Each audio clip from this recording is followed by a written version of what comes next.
bien aimé soki nzambe azwi yo amemi yo na lola alakisa yo gloire wana ezalaka kuna ndenge azomema biso ndenge azomema nga mpona kolakisaka ngai gloire wana kolakisa nga bya immeuble oyo na mokili eza te po batongi na baor mosusu batongi na badiamant mosusu batongi na bacrisolite mosusu batongi na baemeraude okomona ke eloko moko te oyo eza na mokili awa okoki kosangisa yango na mokili oyo na lola wana nzambe atongi yango architecte eza ye moko pasteur Osborne évangéliste Osborne namona ye na gloire na kati ya gloire bayebisinga ke akozwa couronne parce que nanu nzambe apesi ba couronne te akozwa couronne mais azaki na kati ya kiti akozwa couronne babi tellement que azaki na souci ya évangélisation azaki ko évangéliser mingi yango na moni ke couronne babongisaki yango tomonaki lokola papa edi na bala pe Mose edi na bala namona ye 5 fois ti nzambe ayaki koyebisa ke modèle edi na bala asalelaki msala Mose edina nazomona lisusu mosali moko te na kati ya Kinshasa to pe na Congo oyo azosala msala na lolenge wana nzambe azoyebisa ke ezosala ngai nzambe pasi parce que msala edina bala asalaki msala wana bakitani na ye ebele babebisi msala mais Bible elobi ke esengo na bao bakoyika mpiko celui qui persévérera jusqu'à la fin sera sauvé kota lola pourquoi bamsusu tozoka ke bakota te pourquoi bamsusu bakota te o bakota te ezali nzela bango baponaki lelo ozomona bapasteur basala ya nzambe eloko ezoboma mingi ezozala lokumu mutu nyonso azoluka lokola tele asombi boye nga mpe funa somba boye lokola tele asala eloko boye nga mpe funa sala boye yo oza yo ye aza ye même na baministère combien des hommes de Dieu bazo changer ba titre mbula oyo azaki apôtre mbula wana komi prophète mbula wana komi pasteur mbula wana komi évêque mbula wana komi archibishop mbula wana komi donc ozomona ke ba titre belé nzambe na biso oyo azana lola eloko azotala nanu ezali ba titre wana te eloko nzambe azotala ya liboso ezali kozala nanu mwana nzambe solo ata oza mondimi ovandaka na ban même si oza mondimi ovandaka na ban bato bayebi yo te bato mpe bamonaka yo te mais oza humble nzambe ayebi yo bakartier ya baprofete ezali ntango bazomema yo kuna na quartier ya baprofete mutu na mutu baotya yo na place na yo balakisi yo place Moïse aza ntango balakisaki ngai mama wana balakisi nga ndako na ezalaki mpe ya molai makasi ndako kitoko makasi babi misala asalaki yango wana etongeli ye bandako wana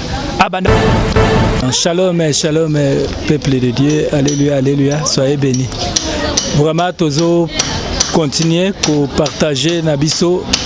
la révélation ya Seigneur.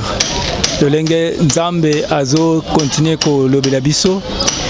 Thème nabiso ezali te prépare-toi à la rencontre de Dieu. Donc esengeli ko se préparer pour rencontrer nzambe na yo pour kobongisa pe éternité na yo wana penza mama ya likambo tozoloba na mkoa lelo parce que ba mateya oyo tozopesa ezali na ba témoignage tozosangisa na ba enseignement kuna na kati pona ko exhorter peuple ya Nzambe par rapport ya temps oyo tozali parce que tozomona ke tozana na temps moko oyo ezali vraiment très difficile pona biso batu awa na se mais nanguya ya Nzambe tokolonga nanguya ya Nzambe tokokoka bitumba nyonso oyo diable akoki koya na yango na banza mkanda ya Nzambe ezotalisa biso na Daniel chapitre 12 verset 4 kuna eloko moko ya motu ya tolingi koyekola kuna bazotalisa biso te na temps de la fin connaissance ya bonzambe ekomata makasi na kati ya mokili ekozala ye moko Nzambe mutakopesa connaissance wana kati na batu na ye peut-être batu nyonso bayeba na kokoma na niveau ya perfection selon organisation na ye moko Nzambe tope selon plan na ye moko oyo azopesa biso tozali vraiment na temps ya préparation toyeba ete toza na mikolo ya suka mutu na mutu fwa yeba lolenge na yo ozotambola par rapport ya vie oyo ezoya lelo tokolobela masumu oyo ezokanga bana ya Nzambe po bamona loboko ya Nzambe te pe masumu oyo ezobebisa ke bana nzambe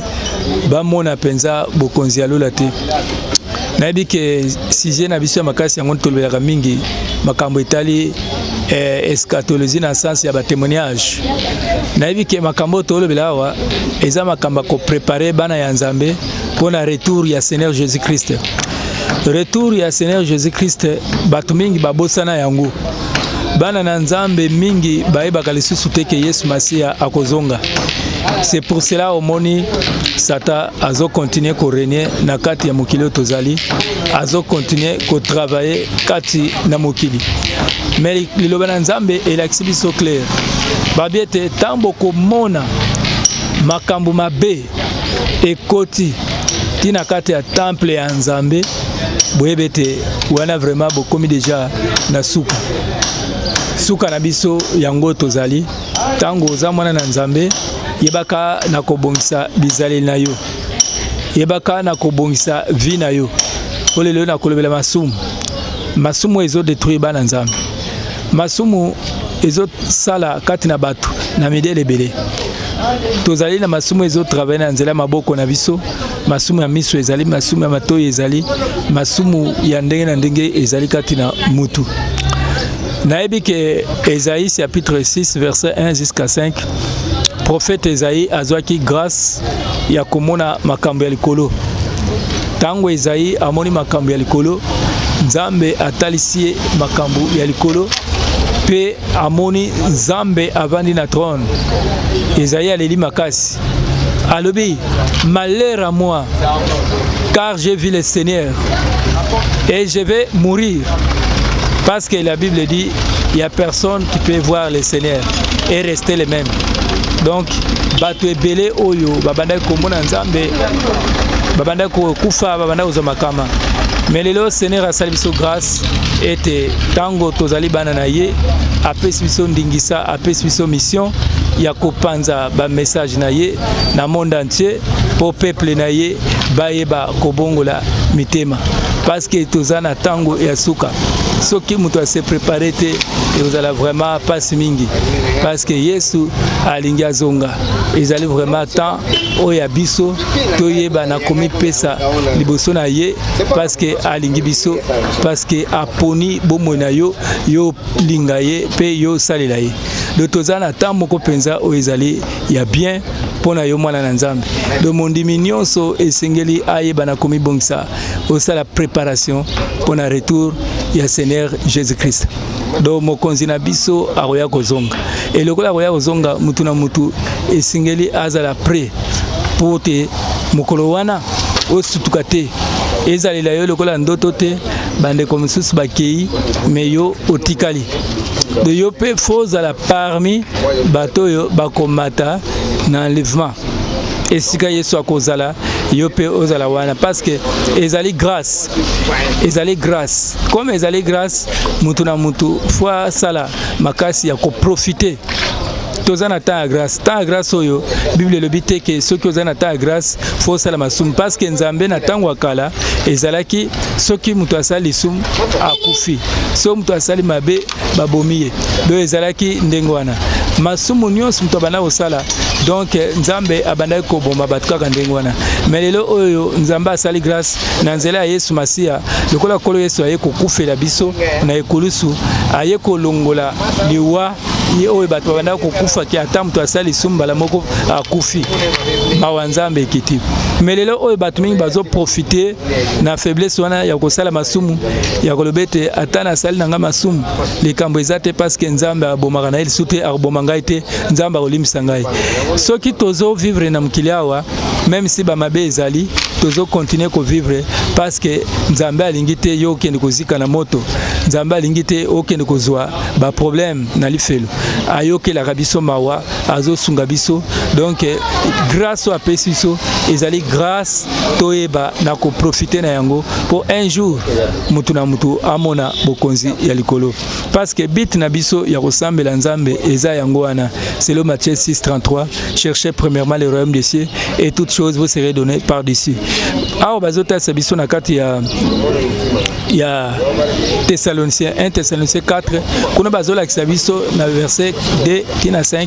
babi ete tant mokili koloba paix et sûreté babi ke une ruine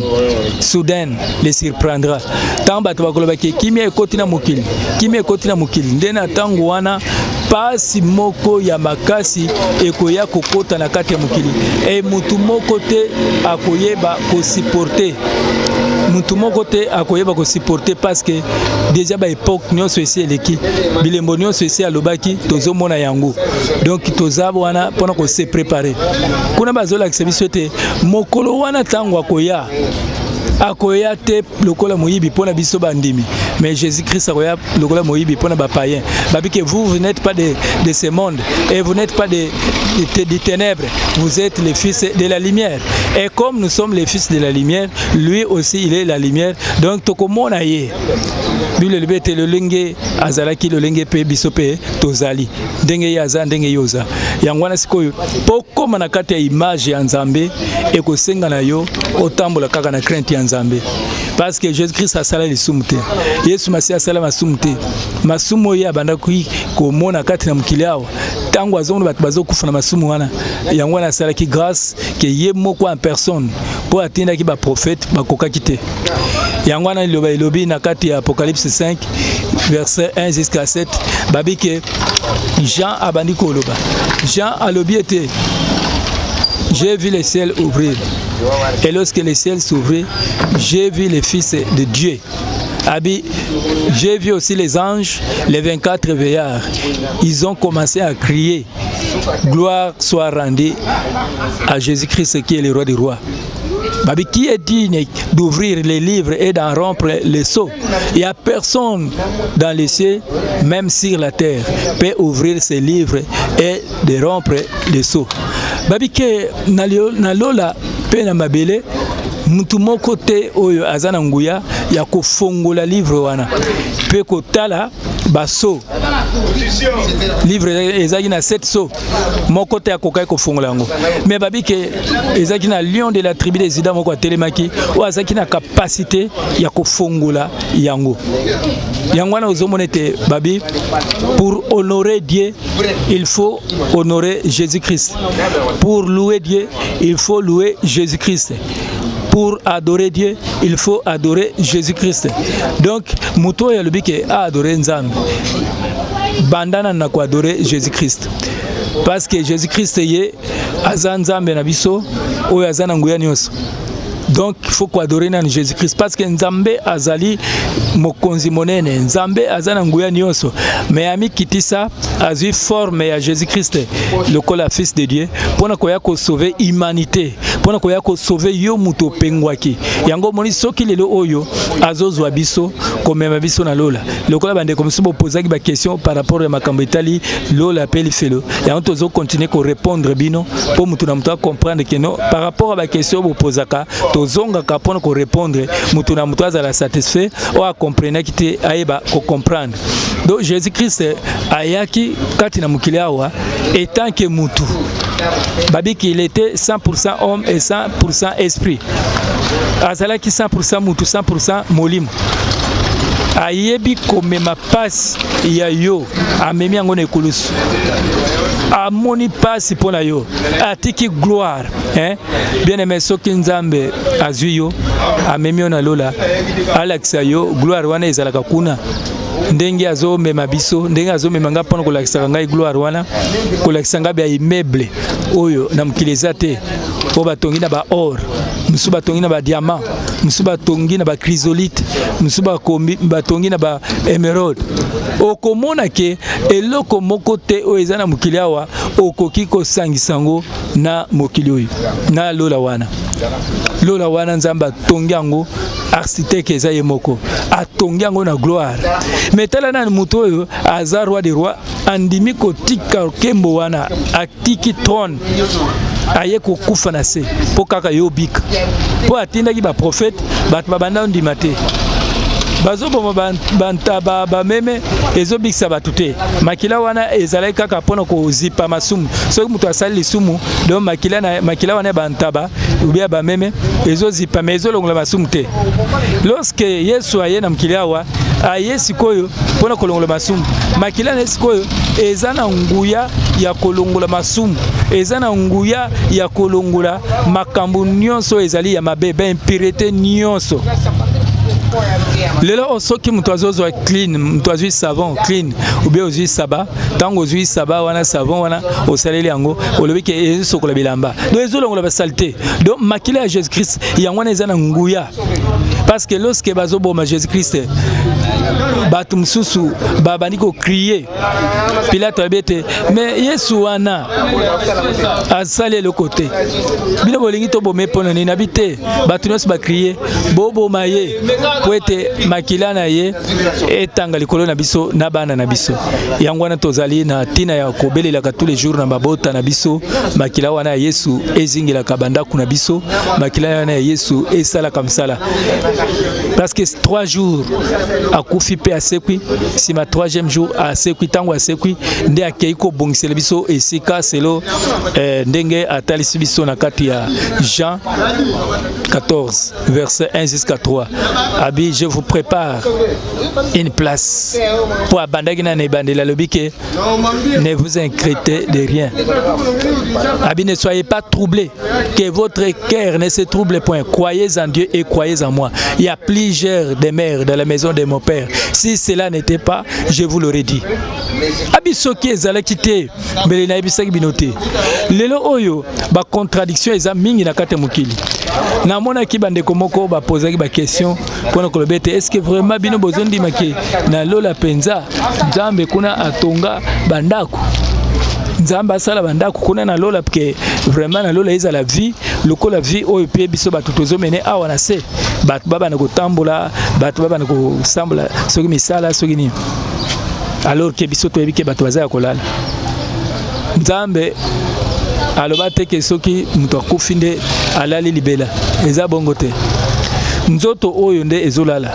mais esprit ya mutu ezali éternellement parce que esprit ya mutu ezozala éternel soki ozobanga Nzambe ozali na kati ya bomo ya seko elongo na Jésus Christ ata na nzoto boye okufi yebete molimo na yo eza na bomoyi tant kaka ozokufa ba ange ya Nzambe bazoya kozwa yo et pendant que ba ange bazoya kozwa yo bazokende na yo na paradis tango kolo ya memingai alexi ngai molimo ya mosantu ndenge mosantu akendaka mosantu kokende na ye ezalaka na isengo makasi parce que mosantu ya lola tango azokende ba ange bazoya kozwa ye bazomema ye omona na gauche ba tie penza kuna gauche ba ange na droite ba ange yo molimo na yo ezoleka na katikati ya nzela pe ba tie penza prince moko ozomona ya or eza penza goudron moko ya or ya kitoko et puis ozoka musique ezobeta ya makasi pendant que bazobeta musique wana ba milolo ezobetama soki ezana bandi moko boyebaka na se awa bozalaka na bango esi bakufa tango yo pe mundimi outi awa na se bango kuna bazalaka déjà bien informé parce que mutu soki akufi tango akufi Nzambe abakisaka connaissance pona mutu akei na lola connaissance na bango ezali makasi pamba te bazali na kati ya gloire ya Seigneur. C'est pour cela que mona ke pendant que Jean Nzamba memie soki otali na île de Patmos Nzamba bandi kolakisa Jean na île de Patmos alakisi bandimi bakufaka ba martyr bakufa pona Jésus Christ bato bakufaka pona Yesu tomona ngo mingi na ba pays islamique babomaka bandimi baboma ba chrétien mona ba chrétien bazoboma bango pendant que bazoboma ba chrétien bazo souffrir bazo kufa tant bazo kufa kati na Yesu bazana couronne tozana couronne de gloire tozana couronne de grâce Nzamba sali ba couronne ebele pona ba santo et ba couronne wana kolo abongisi yango par rapport ya ba œuvre oyo batu basali awana c'est ba martyr pona Yesu ezala ba couronne mususu eza ba couronne ya ba missionnaire ba couronne ya ba missionnaire wana ezali batoyo bazwa souci ya côté ya sango ya Nzambe na kati ya mokili mobimba et puis la plupart bazala kapenza na souci mingi parce que bango baza ba missionnaire oyo ye azwa mission kaka ya côté ya sango malamu donc soki azwi mbongo na ye azokende côté ya kaka sango malamu tango azokende côté ya na bamboka na ba village bisika o batu bayebi Yesu te batu bazoyamba Yesu et tant batu bazoyamba Yesu mutu wana omona na nzoto boya zo souffrir mais na molimo kuna na lola akozala na esika bien bakozala ba place moko lokola ba Jean Baptiste parce que Jean Baptiste aye kati na mokili abotami mais Jésus Christ atatoli Jean Baptiste abike Jean Baptiste parmi bato babotami na libuma mwasi donc Jean Baptiste aza likolo ya bango nyonso alors que Jésus Christ abotama kati na libuma mwasi elinga ko l'accepter que alobi ke naye aleki naye mais alobaki par rapport ya ba prophète ou par rapport ya batinos bazana mukili parce que Jean Baptiste anyo kama asala ba sacrifice pour Nzambe abanda kolia kaka ba sauterelle na ba miel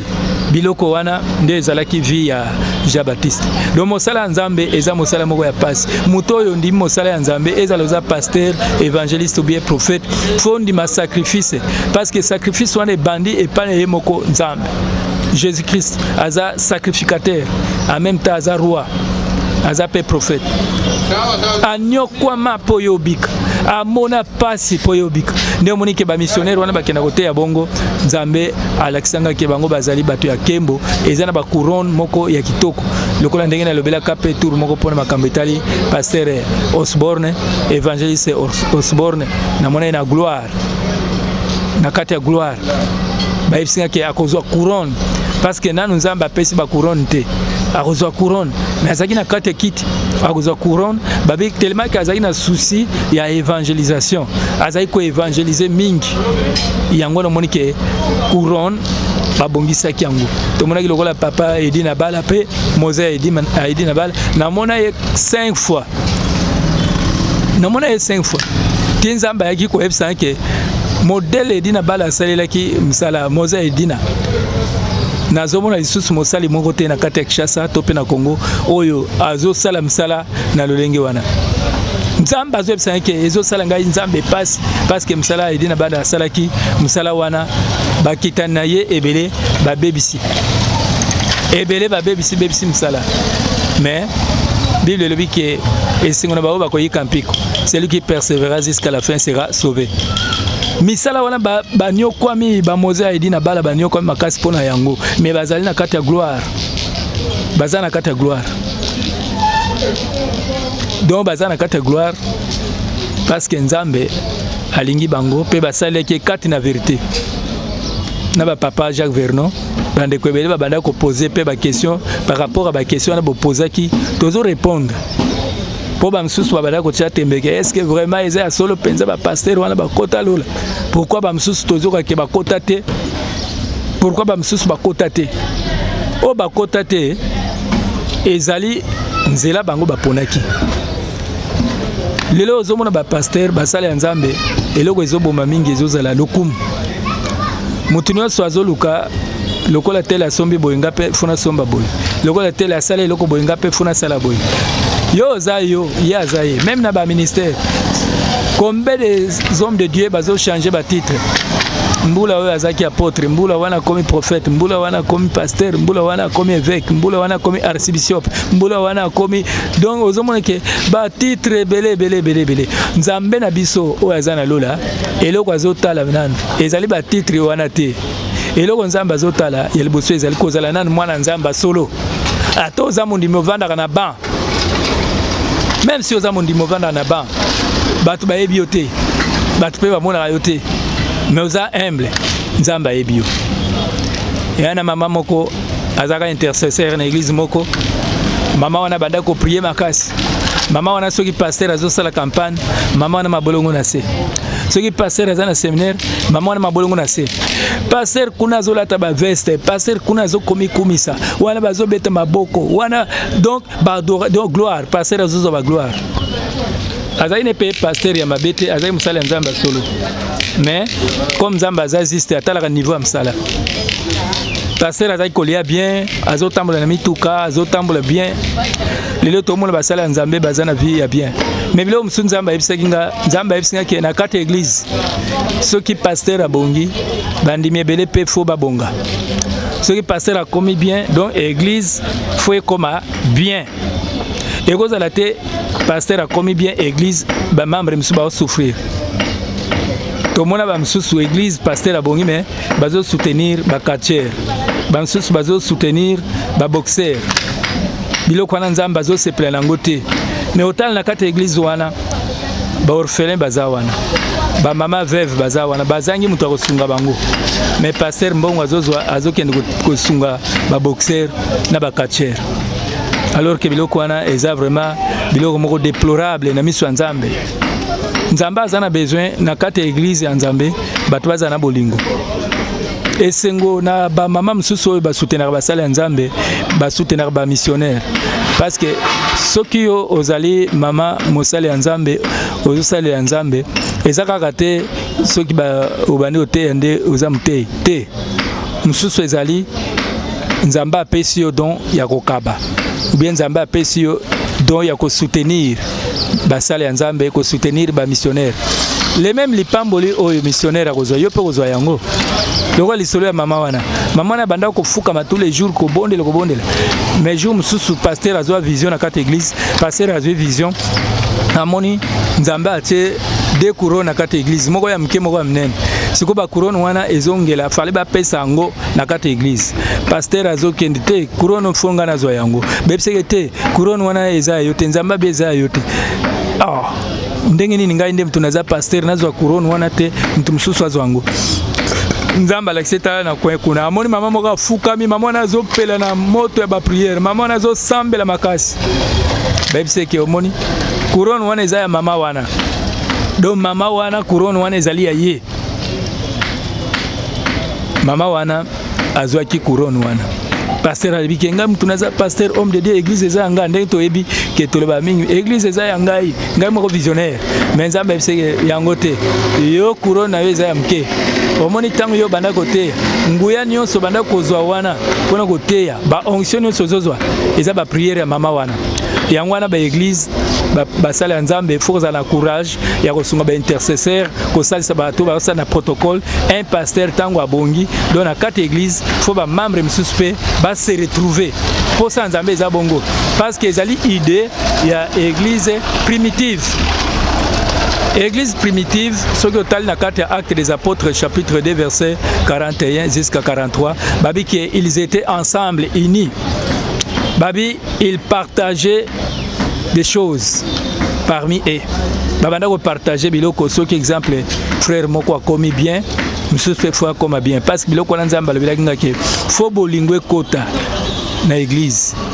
Na kata ba église bolingwe ezali soutien. Bolingo nde kosala ke tokota na lola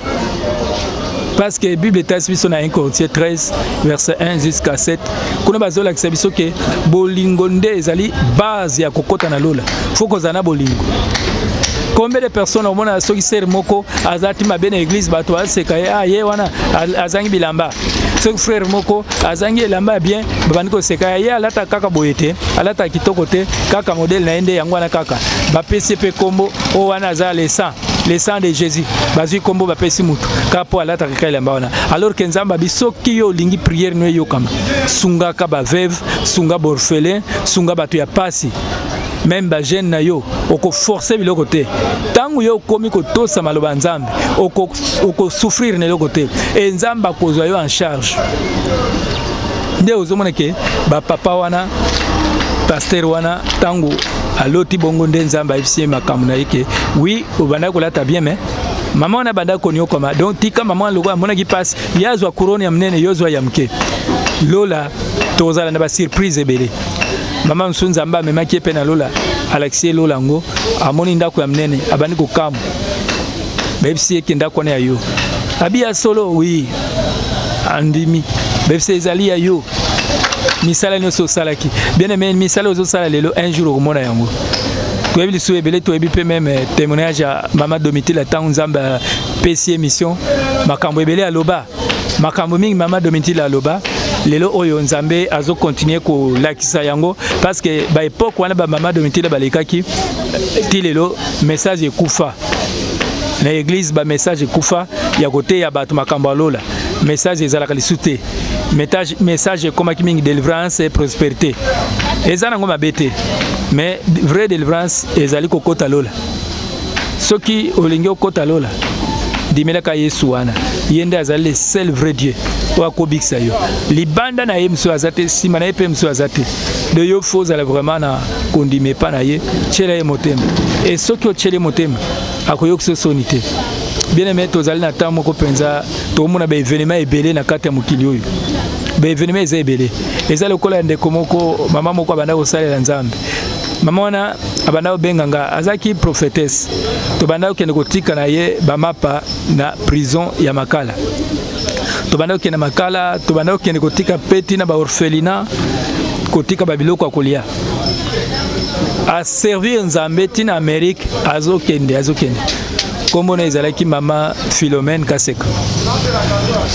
azaki une femme de prière tango asaleli nzambe suka nango nzambe azwi ye nzambe akelakisanga place na ye parce que na lola kuna bakomaka bandako bakomaka ndako moko namonaka bakomi la maison de Dieu tant bakomi la maison de Dieu bayekoloba propriétaire intel Kaseka donc kuna ezalaka bongo bakomi bandako ya bayenge benyo seza bongo bakomi la maison de Dieu même ndako ya Moïse soko kei otuni balakisi ndako ya Moïse bakartier ya ba Moïse ezali bakartier ya ba Abraham ezali bakartier ya ba prophète ezali tant bazomema yo kuna na quartier ya ba prophète mutu na mutu baotia yo na place na yo balakisi place Moïse azar tant balakisaki ngai mama wana balakisi nga ndako na ezalaki mpe amlai makasi ndako kitoko makasi babi misala asalaki yango wana etongeli ye bandako wana abandaki kosunga bamissionnaire ye moko azalaki prophétesse azalaki kosunga mpe bamissionnaire azalaki kosalela nzambe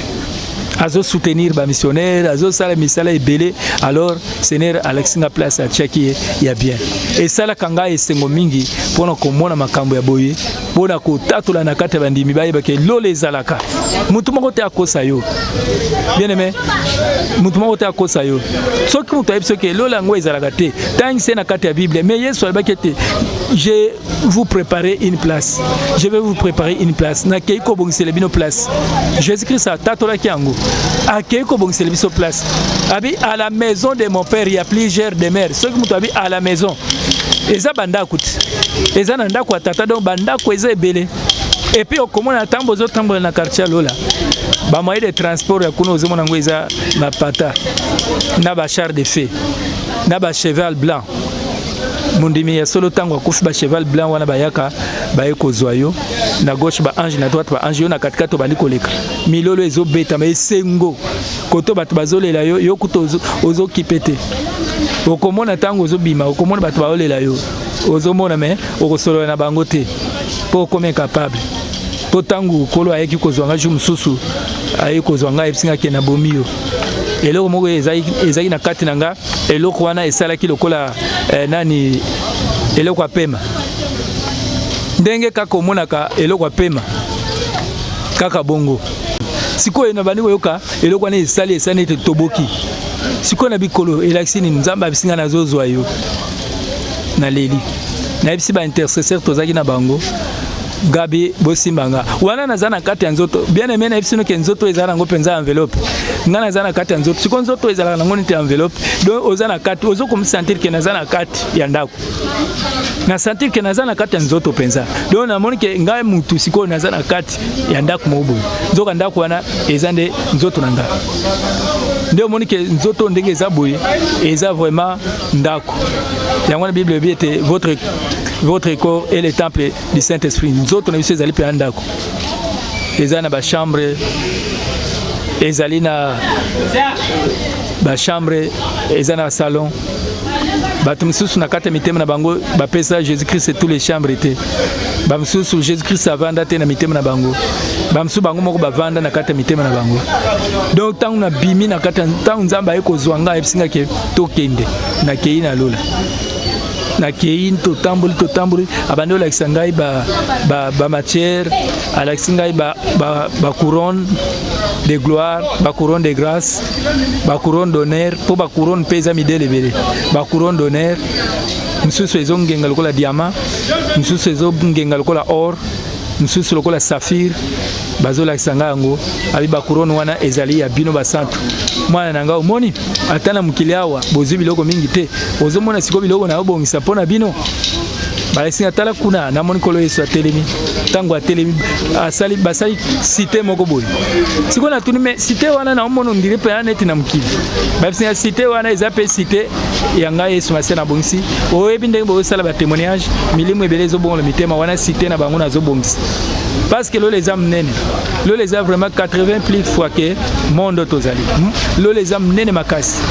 ezana sukate donc les âmes nene makasi mais namnene nango wana Nzambe abongisi bisika tellement que ba ange baza ebele koleka même biso bato na mkili biso bato na mkili toza ba 7 milliards mais ba ange baza ebele donc ozomona ke tozala wana penza biso nyonso pona komi pesa pona gloire ko tombola ka Jésus Christ ko adorer donc na kati ya mboka wana ebele ba ko sutuka. Donc salez la temps parce que babi que racheter le temps car les jours sont mauvais. Salez la temps parce que mikolo ezali mabe. Do yangwana vraiment tozoki na suka ya message na biso pona ko lancer pe ko expliquer bino que tozali na temps moko foko sala makasi to bonde la pe pona Congo makasi bitumbe ezali makasi mais victoire ya Congo déjà kalate tozozo yango. Nzamba zo pese longa na mboka oyo. Ba géant ebele moko nzamba ebisinga ke ba géant ebele bakokweya parce que mopanga na ye telemi na kati ya mboka oyo abike mboko ezali mboka na ye mboka Jésus Christ mboko edi na bala mona ki pe passe mingi pona yango na ba prière kolela pona yango lelo oyo soko tali na monde soki ezana ba mboko basambela makasi eza Congo même batu paza na pasi bazo mata ba montagne okuta ba montagne batu plein bazo sambela mais jour nazaki na Gabon pona kosala msala Nzambe tolinga tokene même montagne na pekisa biso bokota montagne te bazamba eza pona bibilima ba sirène bokota te mais biso na Congo donc toza na liberté ya kosambela bien aimé vraiment ezali grâce au Nzamba pesi biso to ikampi kokozanga lola te babi que celui qui n'a pas trouvé Dieu n'a rien trouvé. Celui qui n'a pas trouvé Dieu n'a rien trouvé. Na banza toza na suka message na biso pona kosilisa liloba eta biso bo na Apocalypse chapitre 13 verset Apocalypse 14 13 et le bique errer les morts qui meurent dans le Seigneur car leurs œuvres les trouvent. Et c'est qu'on a ba union swali ko kufa kati na espo misana bango et kokuta bango. Bien aimé sala kaka misala malam kolemba te atako na pasi ikampiko. Et c'est qu'on a biso et kozala kuna na lola. Yangwana ata ozana kati ya pasi bongola motema. Yo muto ozana kindoki tika kindoki ozana kati ya bamazi osimba bakisi. Oteka kabiloko me obwaka kabamai bapesa yo nzungu moko boye basimbisa eloko ya mabe o escroka batu biloko wana nyonso tika bongola motema yamba Yesu asunga yo lananga na prière loba kolo Yesu na yambio na motema na ngai uzala mokonzi pe mobiksi na ngai limbisa masumu na ngai ya solo na bongoli motema na boyi Satan na ndimeli yo na salaki mabe mingi merci pour limbisi ngai ngai nazo sambela kolo limbisa bana na yo partout dans le monde entier on ne soit souffrir na malade kangola bango pesa bango guérison miracle Père tout puissant makila na Yesu Kristo ezingi la peuple na yo bitumba molili ezala musika molimo na yo a régner na détruire ba œuvre ya ténèbres kola bana na yo ezala musika na kombo na Yesu amen. Oui a solo tozali na kati ya ministère cité Nouvelle Jérusalem o evandi côté à rond-point Ngaba na triangle campus soki ozokene na université des places ministère ezali na banza kilt na biso ezalaka chaque dimanche 16h à 18h et puis mardi 16h 18h jeudi 16h à 18h na banza tozana kati ya construction tozotonga temple ezawana ezali vraiment temple tozotonga ya deux niveaux Nzambe asunga biso vraiment soki Nzamba pamboli soutenir temple wana Nzamba ko tika yote ya onto tukoloba wete ba basala misala malamu lona na tongo lona na pokwa parce que ebite esika nini lipamboli na yo ekobimela soki okaniseli msala wana nzambe alola akosunga yo topesa bambongo na babar topesa bambongo na bahotel mais ezonga te okabela bato bayina yo mais soki osali msala oyo temple wana otie ata nsima na yo ata saki moko nzambe akopambola yo nzambe asunga biso numéro na biso ezali plus 243 89 98 063 23